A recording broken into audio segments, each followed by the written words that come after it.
일본에서 한국인 단체 관광이 이르면 이달 말부터 가능해지면서 국내 여행사의 일본 관광 예약 건수가 급증했습니다. 하지만 일본 정부가 자유여행을 금지하고 민간 의료보험에 가입해야 하는 등 매우 까다로운 조건을 내걸고 있는 걸로 나타났습니다. 여행사에 나가 있는 취재기자 연결합니다. 이승윤 기자. 네, 서울 종로구 하나투어 본사에 나와 있습니다. 요즘 여행사에 일본 관광 문의가 잇따르고 있다고요? 네, 일본 정부가 외국인의 방일 패키지 여행을 허용하겠다고 발표한 이후에 이곳 하나투어에는 일본 여행 관련 문의와 예약이 큰 폭으로 급증했습니다. 지난 5월 30일에서 6월 5일 사이에 들어온 이 예약 건수는 직전 일주일보다 무려 284% 늘어났습니다. 같은 기간 전체 해외여행 상품 예약 건수에서 일본행 상품이 차지하는 비중도 6%에서 24%로 커졌습니다. 이어 지난 6일부터 오늘까지도 예약 건수가 100% 가까이 늘어났고 일본행 상품 비중도 25%로 여전히 큰 상태입니다. 일본 정부는 안내원이 동행하는 여행사의 단체 관광에 필요한 절차를 지난 10일부터 개시했습니다.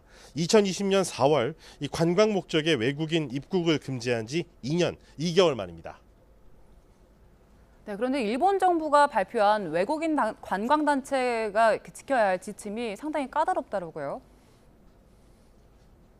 네, 그렇습니다. 그래서인지 주 1 한국대사관 앞은 긴 줄로 정말 장사진을 이루고 있는 반면에 제가 오늘 가봤던 서울 종로구 주한 일본대사관 앞은 상대적으로 한산한 모습이었습니다.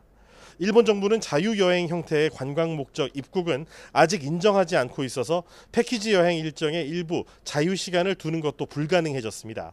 이에 따라 단체 관광객을 모집하는 여행사가 여행 참가자의 비자를 단체로 신청해야 하고 개인적으로 관광 비자를 신청할 수는 없습니다.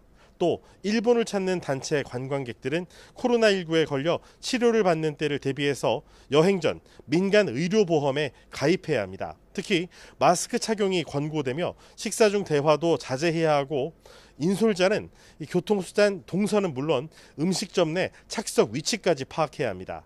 여행 상품 판매와 비자 발급에 걸리는 시간을 고려하면 첫 입국은 이르면 열흘 뒤인 이달 말쯤, 본격적인 입국은 다음 달 초부터 이루어질 전망입니다. 여행업자는 입국자 건강 확인 시스템 아이디를 신청해야 하며 이틀 뒤 아이디 발급 이후에 여권 정보도 입력해야 합니다. 이후 일본 대사관에 비자를 신청할 수 있는데 이렇게 복잡한 비자 발급 과정 2주 정도 걸립니다. 여행업계는 2년 넘게 중단된 무비자 체류 제도가 재개돼야 코로나19로 억제됐던 이 여행 수요가 상대적으로 이 항공료가 싼 일본 노선을 중심으로 크게 회복될 것으로 기대하고 있습니다. 지금까지 서울 종로구 하나투어 본사에서 YTN 이승윤입니다.